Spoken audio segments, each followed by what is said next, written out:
Puji Tuhan. Bapak Ibu, dalam kehidupan kita seringkali kita harus belajar ada hal-hal yang tidak penting, yang tidak perlu, yang harus kita abaikan. Karena kalau kita tidak pernah belajar bagaimana mengabaikan hal-hal yang tidak penting dalam kehidupan ini, maka kita akan menjadi orang yang tertekan. Kita menjadi orang yang tidak akan menang. Saya beri satu ilustrasi yang sangat sederhana. Satu hari Pak Jenderal Luhut itu, Pak Menteri Menko Maritim itu berkata kepada kami, beberapa pendeta yang hadir pada makan malam, dia berkata begini, bahwa kita punya presiden yang sudah selesai dengan dirinya. Dia tidak pernah pusing dalam hidupnya untuk hal-hal yang tidak penting. Dan Bapak Ibu tahu, ada seorang yang kemarin saya baca lagi, pemiliknya Facebook. Dia ditanya, kenapa kok bajunya hanya warnanya itu-itu saja? Apa nggak pernah ganti pakaian? Dan dia bilang, saya orang yang berpikir praktis. Dan saya senang memakai kaos yang berwarna abu-abu dan saya punya begitu banyak kaos yang berwarna abu-abu dan dari satu merek saja. Karena buat saya, pakaian itu tidak terlalu penting. Jadi saya pakai waktu saya dan pikiran saya untuk memikirkan hal-hal yang lebih penting. Nah, Bapak Ibu, Anda perlu belajar tuh dari firman Tuhan. Kalau Anda tidak pernah belajar hal-hal yang penting dalam hidup ini dan mengabaikan hal-hal yang tidak penting, maka kita akan menghabiskan waktu untuk hal-hal yang tidak penting. Dalam 2 Timotius 2, mari kita lihat ayat itu, saudara. Ayat yang ke-23, 2 Timotius 2 ayat 23 tidak ada ayatnya di situ. Mungkin bisa ditayangkan sejenak. 2 Timotius 2 ayat 23, mari kita baca sama-sama Bapak Ibu, 2 Timotius 2 23. Hindarilah soal-soal yang dicari-cari yang bodoh dan tidak layak. Engkau tahu bahwa soal-soal itu menimbulkan pertengkaran.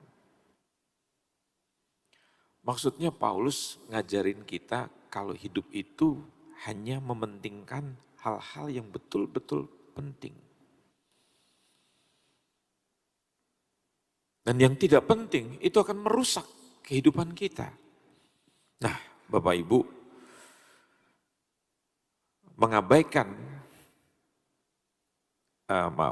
saya ajak sudah melihat slide-nya, belajar hal yang tidak penting.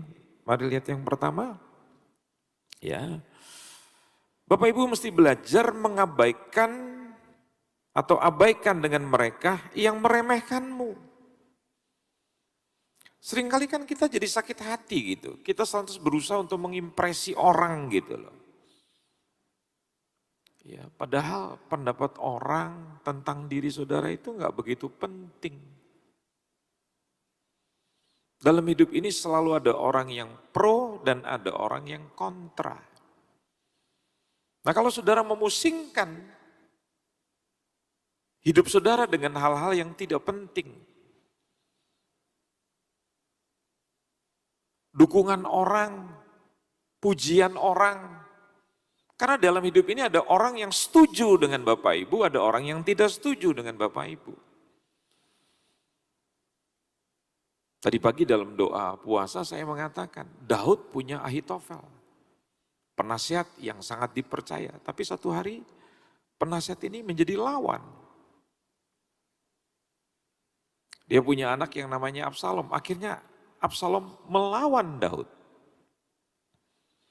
Jadi Bapak Ibu juga nggak perlu khawatir, nggak perlu takut. Yesus yang begitu luar biasa, dia Allah yang menjadi manusia. Dia punya Yudas Iskariot. Paulus punya Himenius dan Alexander. Kalau Bapak Ibu tidak pernah menyadari hal-hal ini adalah hal yang lumrah terjadi dalam hidup kita. Teman itu datang dan pergi. Siapa yang akan tinggal pada saudara? Orang yang betul-betul menjadi sahabat. Bahkan sahabat itu lebih karib daripada saudara dalam daging. Siapa sahabat adalah orang yang bisa menanggung kita. Banyak orang bisa berbuat baik, tapi siapakah yang setia, kata firman Tuhan. Kesetiaan adalah salah satu unsur daripada buah roh. Menjadi orang Kristen bukan sekedar gemar melakukan kebaikan, tapi gemar untuk menjadi orang yang punya predikat setia.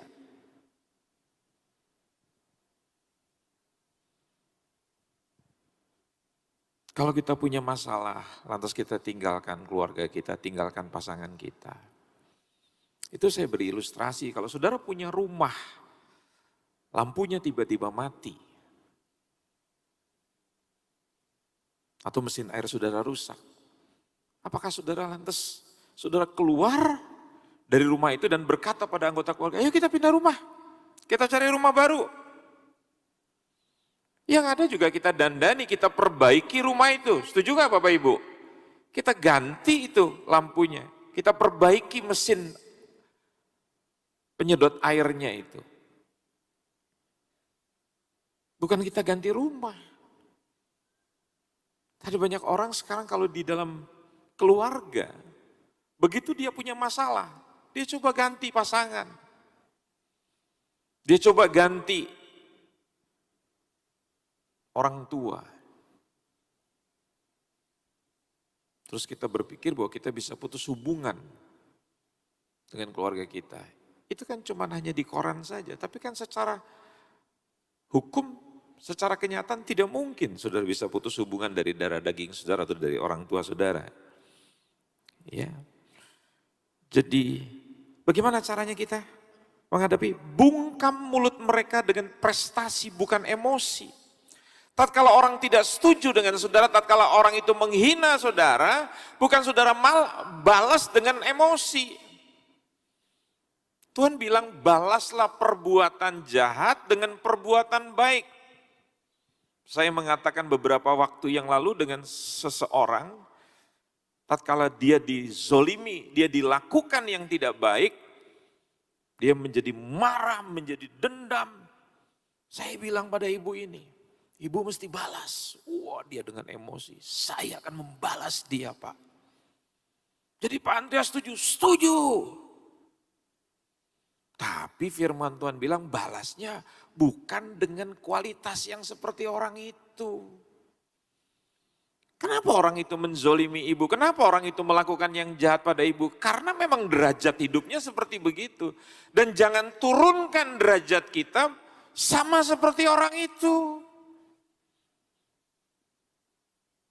Ibu kan orang benar, orang yang sudah dikuduskan oleh Tuhan. Masa ibu mempunyai hal-hal yang jahat di dalam memori hidup ibu? Saya bilang pada waktu Yesus ditangkap, dia bukan memarahi orang yang menangkap, tapi dia memarahi Petrus yang coba bela dia. Dia ambil pedang, dia potong telinganya Malkus. Dia bilang sama Petrus, kamu pikir aku gak sanggup panggil malaikatku 1 legiun? Untuk menghantam mereka semua. Jangan main pedang. Orang hebat itu adalah orang yang bisa mengendalikan emosinya.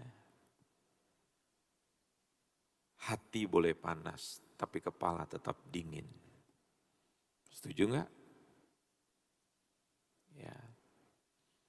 Saya tadi pagi cerita tentang seorang teman saya, pemimpin sebuah lembaga pendidikan.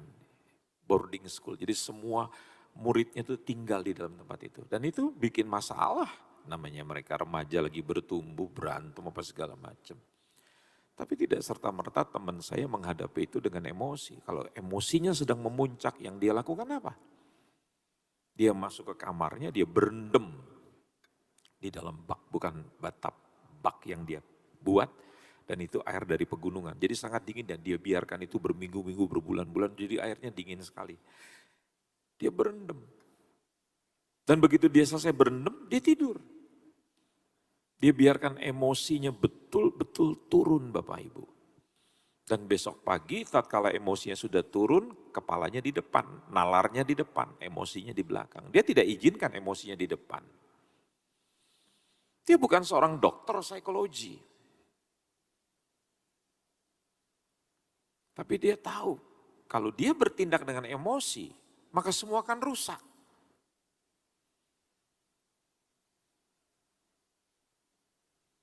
Teman saya ini saya bilang kamu bukan hanya mempunyai pengetahuan, tapi kamu mempunyai understanding, pengertian. Itu yang dikatakan oleh kitab Amsal.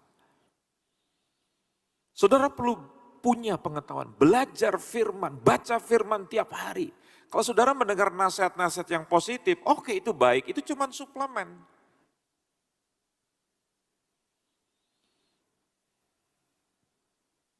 Saudara bisa makan suplemen, obat apa itu vitamin C segala macam. Tapi kalau saudara makan yang asli dari sumbernya, makan buah, itu vitaminnya lebih murni. Saya ingat almarhum istri saya. Dari semenjak kecil dia suka makan apa itu tomat saudara. Sehingga sampai dia meninggal dunia. Dia belum pernah kena sariawan. Bibirnya itu enggak pernah. Kalaupun tergigit dia tidak pernah jadi sariawan. Kenapa? Karena vitamin C-nya cukup sekali. Kenapa? Dia memakan 2 buah. Bukan apel tapi tomat. Vitamin C-nya tinggi sekali begitu. Jadi bungkamkan mulut mereka bukan dengan emosi tapi prestasi. Saya bilang pada ibu ini, balas orang itu dengan kebaikan. Jangan turunkan derajat ibu seperti mereka. Cacian dibalas dengan cacian, hinaan dibalas dengan hinaan. Sudah saatnya orang Kristen itu bukan sekedar jadi Kristen datang kebaktian, tapi belajar pendewasaan kerohanian. Punya kualitas gitu yang hebat gitu loh. Kita ini kan bersyukur kalau ada hal yang baik. Itu biasa. Tapi kalau saudara bilang, dokter mengatakan kepada saya bahwa saya kanker stadium akhir. Dan umur saya tinggal 3 bulan lagi. Saya bersyukur karena Tuhan telah memberikan usia saya yang panjang selama 30 tahun. Teman saya menerima vonis kanker hati stadium akhir. Dengan setiap hari dia memainkan piano dan saya ingat satu hari sebelum dia meninggal, seminggu sebelum dia meninggal. Dia mainkan pianonya saudara dengan senyum dan dia nyanyi satu lagu Kidung Jemaat. Dalam rumah Bapakku banyaklah tempat. Dia nyanyi itu dengan gembira. Dia menghadapi kematian dengan begitu tenangnya saudara. Tidak ada ketakutan. Orang kedua yang saya perhatikan saudara adalah seorang sahabat saya. Dia bilang begini, dulu Pak, saya paling takut mati karena saya tidak pernah mengikuti juru selamat yang namanya Yesus Kristus Tuhan.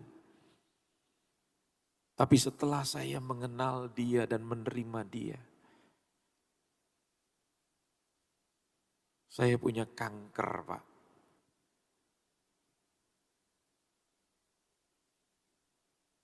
Dan itu menyebabkan saya menjadi tidak normal. Sekarang saya kencing tidak normal, saya memakai kantong Pak. Dan tiap hari saya mengalami tekanan menghadapi kematian. Tapi yang saya bingung, hati saya tenang. Nah, bagi saudara yang hidup di dalam ketakutan, perlu belajar bahwa hidup di dalam Tuhan itu mendatangkan ketenangan yang luar biasa. Yang kedua, abaikan dengan semua komentar orang lain. Ya, Bapak Ibu tahu dalam hidup ini akan selalu ada orang yang berkomentar negatif. Contohnya Nehemia. Dia bukan hanya mendapat persetujuan dari Tuhan, tetapi dia dapat persetujuan dari raja yang menjajah negerinya, bangsanya. Dalam Nehemia pasal yang pertama, pada waktu dia mendengar bahwa tembok kota Yerusalem itu hancur dan orang-orang penduduknya itu bangsanya dalam keadaan yang begitu menyedihkan. Dia lantas menangis. Tuhan lagi cari nih orang-orang seperti begini saudara. Orang-orang yang tidak berpikir tentang dirinya sendiri.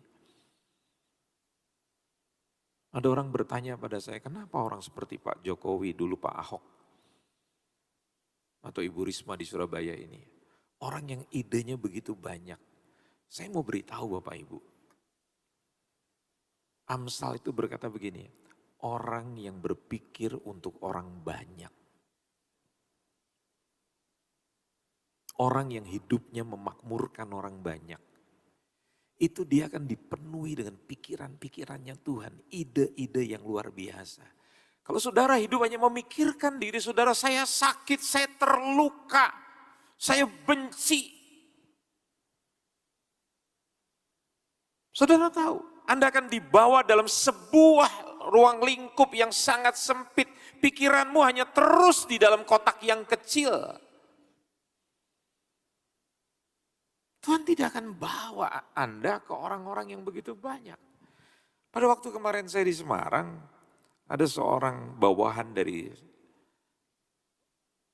vice president dari sebuah perusahaan konglomerat di negeri ini. Pewaris takhta ini saudara adalah orang yang sangat sederhana. Dia tidak suka di belakang meja, dia lebih suka pergi ke lapangan. Dan saudara tahu, bawahan-bawahannya bilang begini, jadi pemimpin gak pernah di kantor, keluyuran terus. Serba salah ya.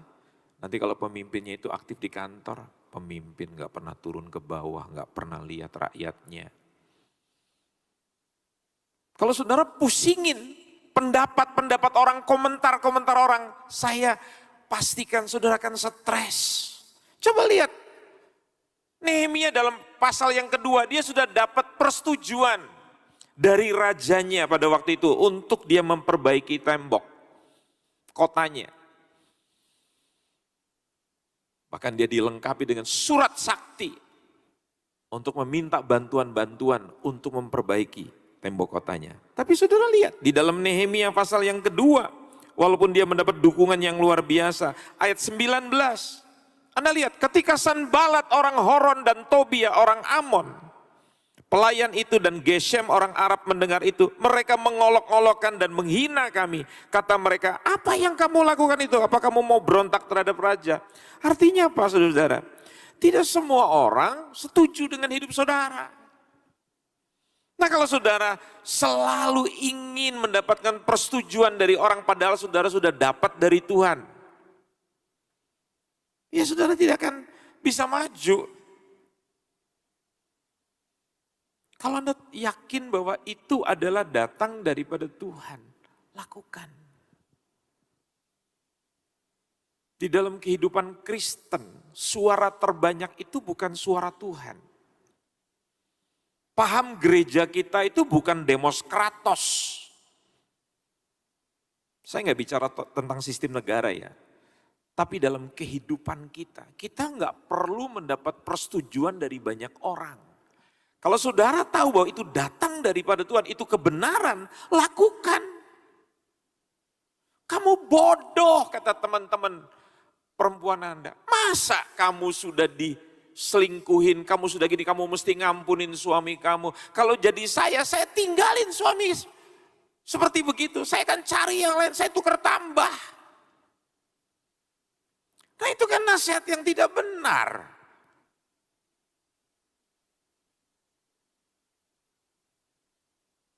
Tuhan bilang, jangan bercerai, jangan tinggalkan pasanganmu, setialah. Kamu mesti jadi tiang doa, berdoa buat suamimu, berdoa buat keluargamu. Dengarin Tuhan.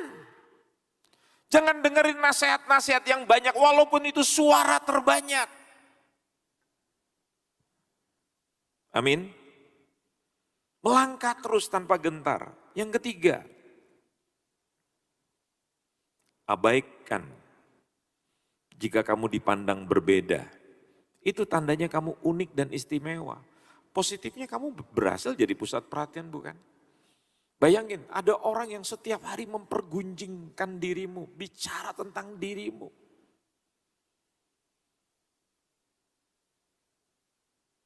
Anda berpikir positif, wow dia ngabisin begitu banyak waktu untuk selalu membicarakan aku. Aku udah kayak selebriti dalam kehidupan mereka.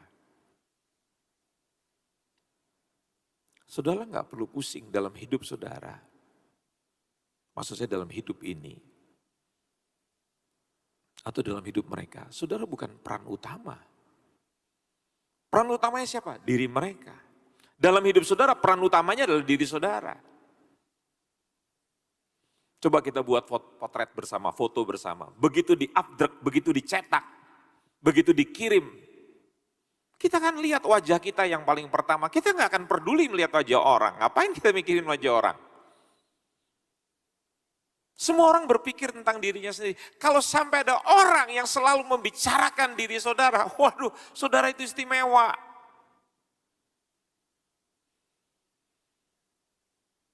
Ya.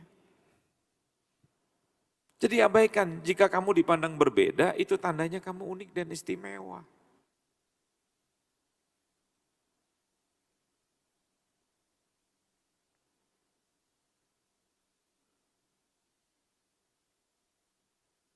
Dulu orang memakai sandal mesti sama, hijau kiri, hijau kanan.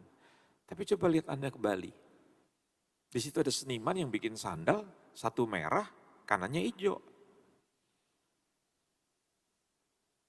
Dulu dianggap orang seperti begitu gila, tapi sekarang sudah dianggap tren.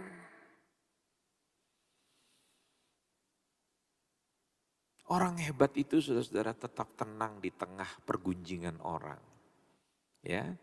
Yang selanjutnya adalah abaikan dengan mereka yang membencimu. Karena biasanya mereka benci bukan karena tidak suka, tapi karena iri dengan apa yang kamu raih. Kitab Roma bilang begini, menangislah dengan orang yang menangis. Bersukacitalah, tertawalah dengan orang yang tertawa. Tapi kan kita nggak begitu. Begitu lihat orang sukses, kita susah. Begitu lihat orang hancur, kita bergembira. Kita nggak punya empati. Yang punya kita mental menjas, menghakimi orang gitu. Gitu aja sombong. Baru bisa beli mobil 1 juta umat aja sombong. Kenapa sih kita menjadi orang yang begitu saudara? Kenapa kita tidak ikut bersorak di tengah kesuksesannya orang? Dan kita menjadi sedih. Amsal ngajarin loh saudara. Jangan tatkala musuhmu jatuh kamu beria-ria. Gak boleh kita bersorak. Contoh ya. Kalau ada orang yang kita tidak sukai dia mati. Terus kita bilang, syukur orang jahat akhirnya mati. Loh saya tanya kenapa saudara mesti bersyukur? Apakah saudara tidak akan mati? Kan cuma beda waktunya saja.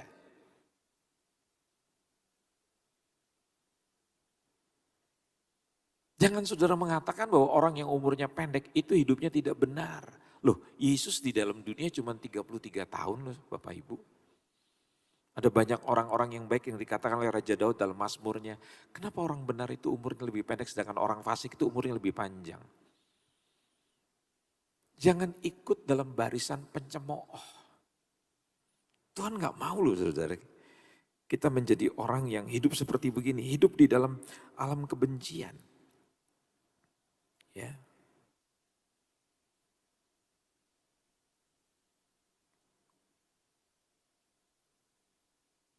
Satu Petrus, maksud saya 1 Yohanes pasal yang ketiga, ayat yang ke-13. Janganlah kamu heran saudara-saudara apabila dunia membenci kamu. Kalau orang yang tidak hidup dalam Tuhan membenci saudara, itu wajar. Tapi jangan balas dong.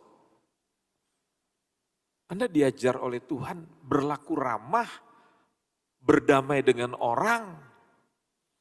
Kalau itu bergantung pada dirimu, kata Tuhan, berdamailah dengan orang. Saya dulu sebagai seorang Kristen yang masih baru di tahun 79, saya bingung sekali dengan ajaran Kristus ini. Masa ada orang yang berbuat salah pada kita, dia jahat pada kita yang mesti ngampunin.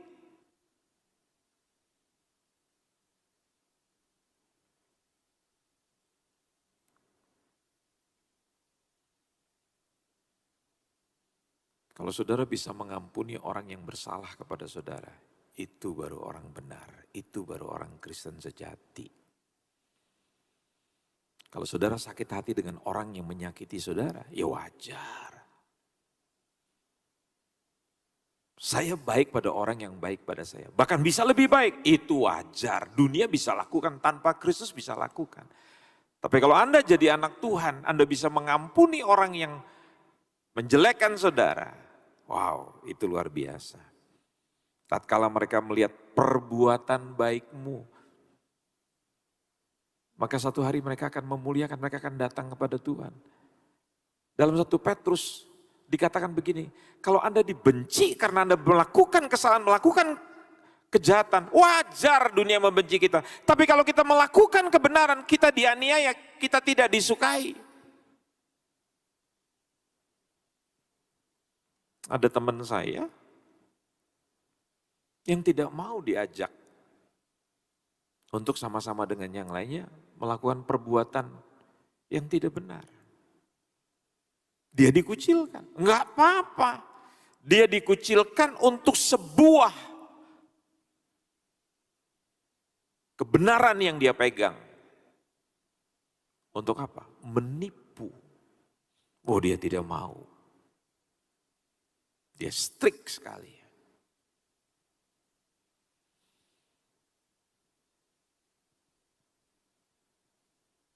Belum lama ini Bapak Presiden memberikan nasihat kepada anggota Polri. Supaya kita nggak perlu memperlihatkan apa yang kita raih, keberhasilan apa. Nggak perlu jadi sombong. Saya pikir itu bukan ajaran Pak Jokowi, itu ajaran firman. Sukses saudara tidak perlu untuk bahan untuk saudara mengimpresi orang gitu loh. Makanya saya belajar, orang itu bisa hidup sederhana. Itu membutuhkan kekuatan Bapak Ibu.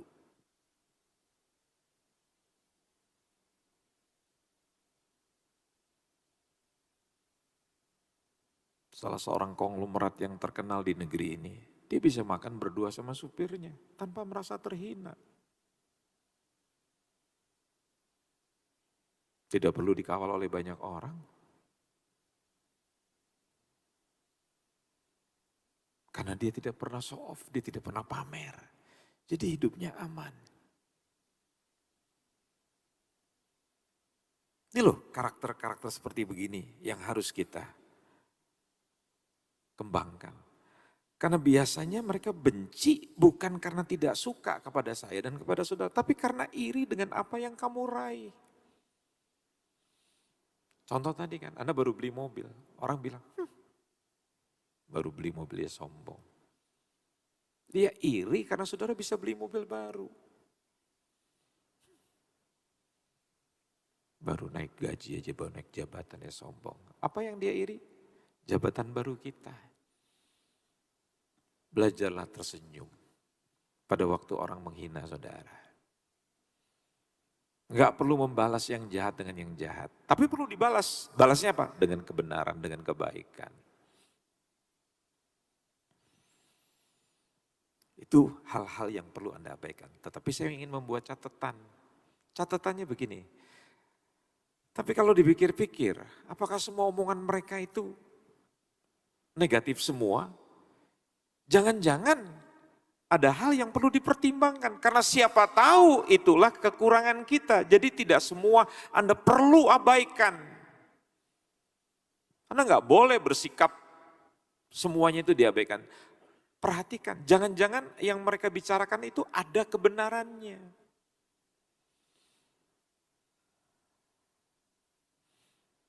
Selanjutnya, slide selanjutnya.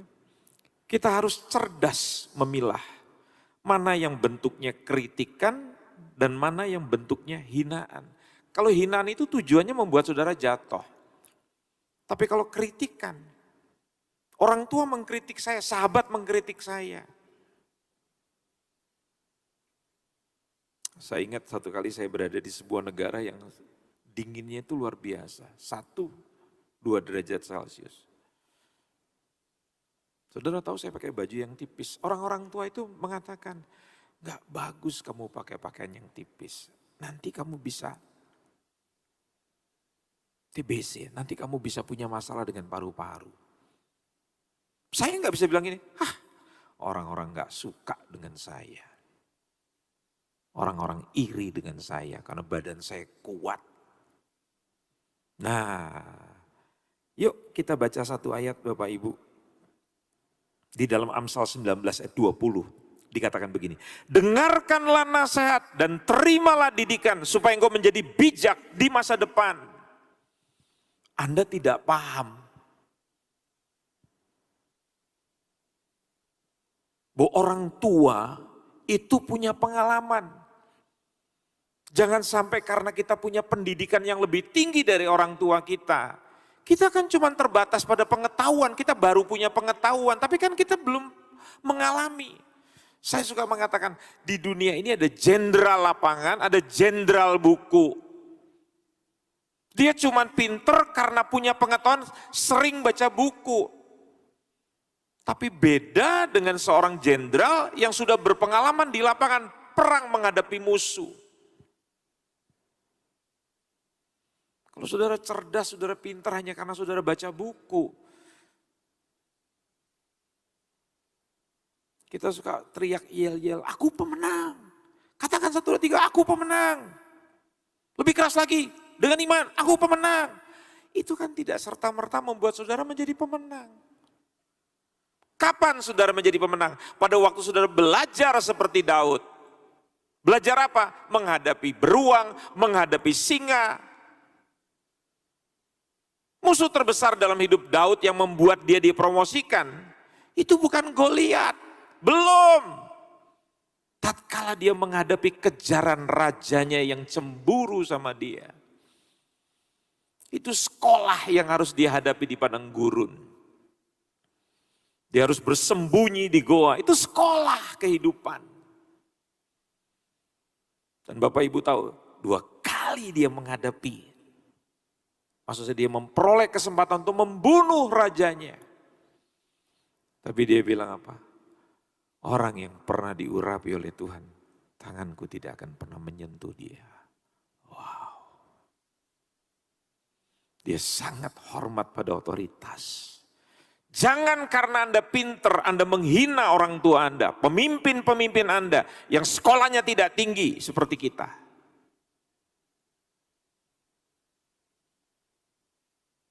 Itu kualitas comberan. Orang pinter itu bukan karena sekolah tinggi, orang pinter itu bukan karena S3. Saya tidak anti sekolah tinggi, karena saya sekolah sampai S3.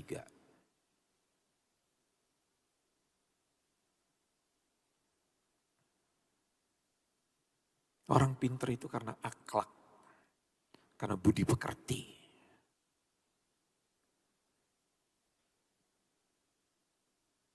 Jangan menghina didikan, jangan menghina nasihat. Mungkin Anda tidak mengerti, tapi nanti di masa depan itu akan berguna. Dan saudara tahu, saya tidak ingin melukai orang tua itu. Maka saya lantas memakai jaket, menutupnya.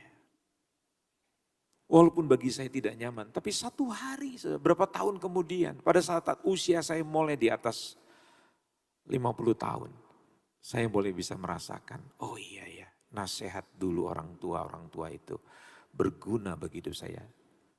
Saudara waktu kecil saudara tidak paham kenapa mesti makan sayur. Tapi setelah saudara berusia di atas 45 tahun saudara mulai ambeien. Dan dokter mengatakan kamu mau sembuh dengan cara alami atau dengan obat.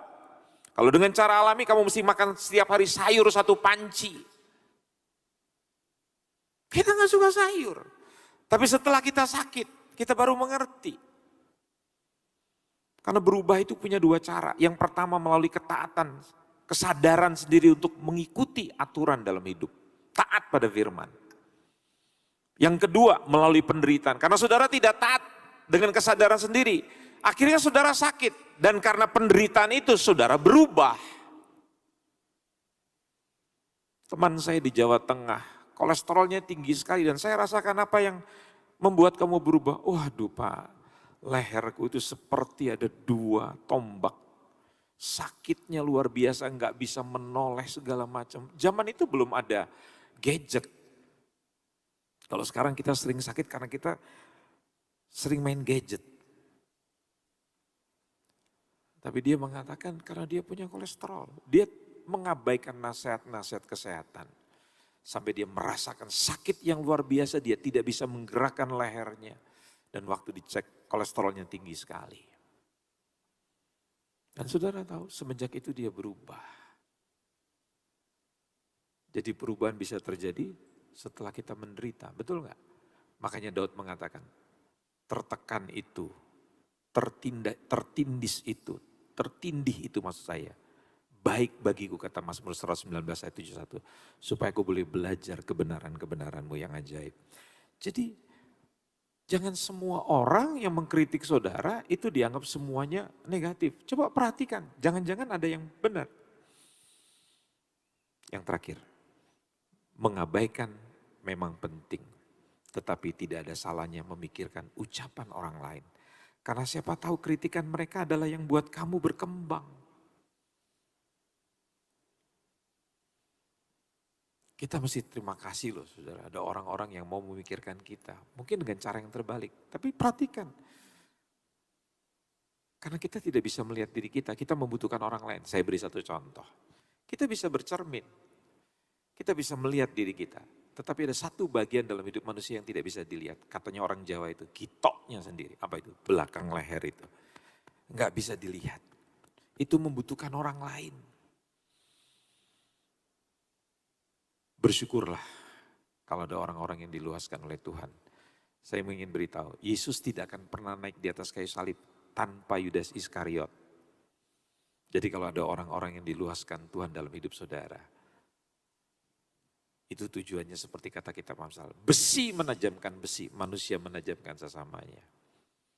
Ya, Bapak Ibu, jangan pernah marah kalau istri mengkritik Anda. Jangan pernah marah kalau suami mengkritik Anda. Jangan pernah marah kalau anak-anak di dalam rumah tanggamu dia berani bicara pada dirimu.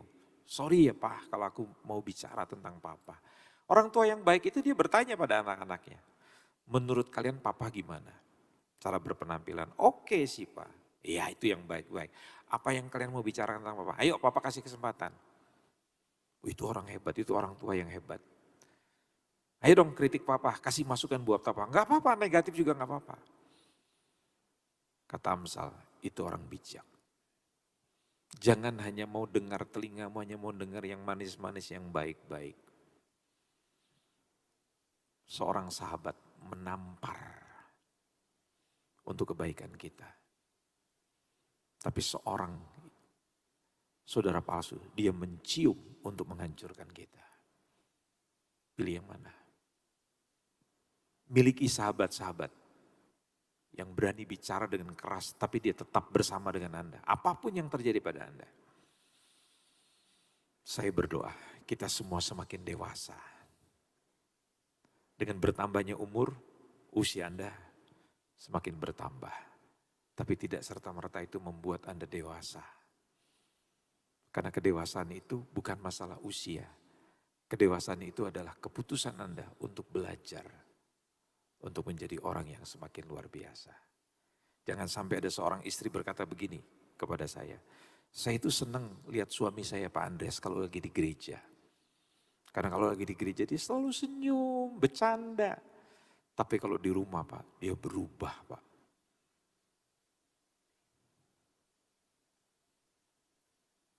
Kayak film yang sekarang lagi ditayang di gedung bioskop. Siapa itu film apa? Si Kodir atau apa itu? Kodrat. Ya. Mari kita belajar menjadi orang yang berpenampilan lebih sejuk karena Tuhan di dalam diri kita. Dan itu akan mendamaikan dunia. Mari kita beri tepuk tangan buat Tuhan yang luar biasa.